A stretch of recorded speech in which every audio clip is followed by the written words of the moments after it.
तुझे कितनी बार कहा है काम ढंग से किया कर। मम्मी जी मैं ढंग से ही तो कर रही हूँ। जबान चलाती है मेरे आगे। ये झूठ बोलना ना बंद कर। मुझे सब पता है तू क्या काम करती है और कैसे काम करती है। मुझे मत समझा। अब खड़ी खड़ी मेरा मुंह क्या देख रही है? चल जा यहाँ से। खाना लगा, भूख लगी बहुत तेज। काम धाम होते नहीं है, हाथ चलते नहीं है इनके। चल जा। अरे कितनी ढीठ है, जाती क्यों नहीं है? ठीक है माँ जी, अभी लाई। काम की ना काज की, दुश्मन अनाज की। पता नहीं भगवान ने मेरे नसीब में यही बहू लिखी थी। काम धाम इससे कुछ होता नहीं है, बस जबान चलवा लो इससे। अरे अब आ भी जाएगी क्या आज? ये बरसों इंतजार करवाएगी, ऐसे भूखे बिठाएगी।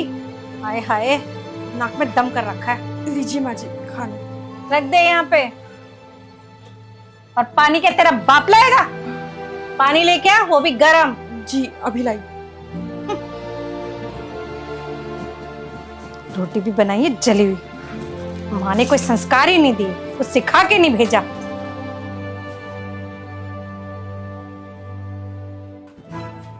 लीजिए माँ जी पानी।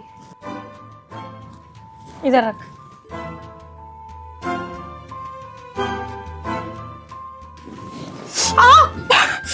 माँ जी ये क्या किया आपने? ए, ज्यादा ड्रामे मत कर। मैं तो पानी चेक कर रही थी, गरम भी है कि नहीं। पता नहीं नौटंकी कहाँ से आ गई है। और रो के मत दिखा। तुझे कितनी बार कहा है कि अपनी माँ को फोन कर और कुछ पैसे मंगवा। अरे मेरे बेटे को बिजनेस के लिए चाहिए। अरे कहाँ से आएंगे इतने सारे पैसे? मैं कहाँ से लाऊंगी? मम्मी जी ये आप कैसी बातें कर रही हैं? आपको तो पता है ना कि मेरे घर में जितने भी पैसे थे सब मेरी शादी में लग गए। अब मेरे घर वाले कहाँ से पैसे लाएंगे और मैं किस मुंह से उनको बोलूं? मुझे नहीं पता। मुझे पैसे चाहिए, या खुद को बेचे चाहे अपना घर बेचे। मुझे सिर्फ पैसे चाहिए तो पैसे चाहिए, समझी तू? अब यहाँ क्या बैठी है? चल जाए यहाँ से। माँ जी ये आप कैसी बातें कर रही हैं? भगवान के लिए ऐसा मत बोलिए। अगर मेरे घर वाले घर भेज देंगे तो वो कहाँ जाएंगे? वो तो रोड पे आ जाएंगे। और उनका तो मेरे सिवा कोई है भी नहीं। मैं उनको ऐसे परेशान नहीं कर सकती माँ। अरे तो चुप कर। पता नहीं वो कौन सी मनुष्य खड़ी थी जो मैंने अपने बेटे की शादी तुझसे कर दी। अरे कंगाल है कंगाल तेरे माँ बाप। अरे एक से एक रिश्ते आ रहे थे मेरे बेटे के लिए, पर पता नहीं बुद्धि में कौन से पत्थर पड़ गए जो इसे चुन लिया हमने। चल जा यहाँ से। इनसे खाना भी खाने नहीं देगी, छाती पे ही खड़ी रहेगी।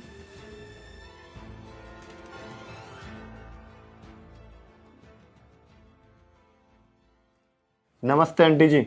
नमस्ते नमस्ते। गौरव, आज यहाँ कैसे आना हुआ? बस यहीं से गुजर रहा था तो सोचा बहन के घर होता चलूं। वैसे भी बहुत दिन हो गए थे बात किए, और मिले तो उससे भी ज्यादा दिन हो गए थे, तो आ गया। अच्छा अच्छा। हितांशी, तेरा भाई आया है, मिल ले उससे। जी माँ जी आई।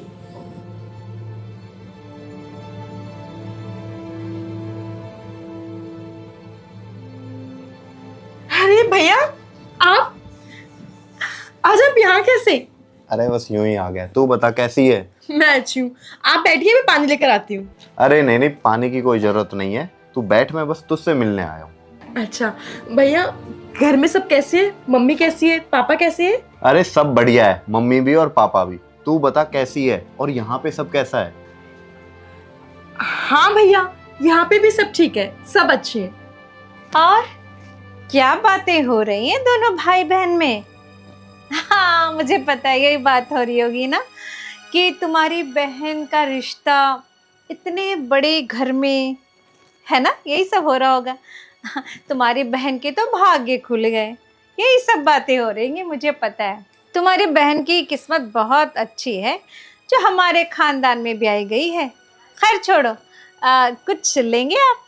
अरे नहीं नहीं आंटी जी, घर से खा के ही निकला था, और बस बहन से मिलने का मन था तो आ गया। अब मिल लिया, हाल चाल पूछ लिया, बस थोड़ी देर में निकल ही रहा हूँ। अरे मिठाई तो खा लेते। हमारे यहाँ की मिठाई ना एकदम A1 क्लास की है। तुम्हारी तरह थोड़ी है, बेटी के ब्याह में तुमने कोई लोकल सी मिठाई बंटवा दी। अरे आपकी भेजी हुई जो मिठाई थी ना, वो हमने अपने पूरे मोहल्ले में बांटी। सबने खा के कहा एकदम थर्ड क्लास है। सारे मोहल्ले वाले थू कर रहे थे कि किस तरह की मिठाई है, क्या स्टैंडर्ड है, क्या लेवल है। पता नहीं मैंने भी क्या सोच के तुम्हारी बहन से शादी कर दी अपने बेटे की। अरे मुझे क्या पता था तुम्हारा ऐसा खानदान है। अगर पता होता ना तो मैं अपने लड़के की शादी कभी ना करती। बस मम्मी जी, बहुत देर हो गई। आप बोली जा रही है और हम लोग सुने जा रहे हैं। अरे आपके अंदर थोड़ी सी भी लाज शर्म नहीं है क्या? मुझे तो आप दिन रात ताने देते रहते हैं और मेरे भाई के साथ भी आप ऐसे ही कर रहे हैं। माँ जी, मैं सुन लेती हूँ लेकिन मेरा भाई नहीं सुनेगा। आपने जो कुछ भी बोला है ना, बोलने से पहले एक बार सोच तो लेती। अरे कितनी लालची हैं आप। आपके पास सब कुछ होते हुए भी आप दहेज के चक्कर में पड़ी हैं। और मेरे माँ बाप ने आपको दहेज में क्या नहीं दिया? सोफा, बेड, अलमारी, वॉशिंग मशीन, टीवी। लेकिन फिर भी अरे आपको कुछ और भी चाहिए था तो उस टाइम बोलती ना। अब शादी के 1-2 साल बाद आप ये सब बोल रही हैं। और आप है कि एक भी मौका नहीं छोड़ती है मुझे सुनाने का। और आज तो आपने हद ही कर दी। मेरे सामने मेरे भाई को बोलने लगी। माँ जी, जब तक मेरे तक बात थी तब तक ठीक है, लेकिन आपने मेरे भाई को बोला है तो अब मैं नहीं सहूंगी। और आप क्या कह रही थी मुझे और मेरी फैमिली को कि हम गरीब है? नहीं माँ जी, गरीब हम नहीं, गरीब आपकी सोच है। अरे तो क्या बोले जा रही है? तुझे होश भी है? किसके सामने बोल रही है, हैं? बदतमीज। बस माँ जी, बहुत बर्दाश्त कर लिया लेकिन अब नहीं। अगर ये हाथ में पहले ही रोक लेती ना तो आज ये नौबत नहीं आती। इतना टॉर्चर मुझे नहीं सहना पड़ता। लेकिन हमेशा मैंने आपकी उम्र का लिहाज किया, इस रिश्ते का लिहाज किया। लेकिन नहीं, अब बस, अब बहुत हो चुका है। हद पार हो चुकी है माँ जी। अब नहीं सहूंगी मैं। और आपको याद है ना, आपने मेरे साथ क्या क्या नहीं किया। गर्म पानी में मेरा हाथ डाल दिया, मेरे बाल खींचे, मुझ पे हाथ उठाया, पोछा लगाते समय मेरी उंगलियां दबाई। छोटी, तेरे साथ इतना कुछ हो रहा था और तूने मुझे बताया तक नहीं। हाँ भैया, मैंने किसी को नहीं बताया, ये सोचकर कि मम्मी परेशान हो जाएगी, पापा परेशान हो जाएंगे, आप परेशान हो जाओगे। और इतने पैसे आप लोग लाते कहाँ से?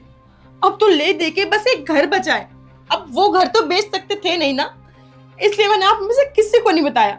लेकिन आज मेरा सब्र का बांध टूट चुका है। आज मुझसे नहीं रहा गया। जो कुछ था मैंने बोल दिया। और ये मुझ पे बहुत अत्याचार करती है। भैया, मैं आपके आगे हाथ जोड़ती हूँ। अब मुझे यहाँ पे नहीं रहना, मुझे अपने साथ ले चलिए भैया। बस अब बहुत हुआ।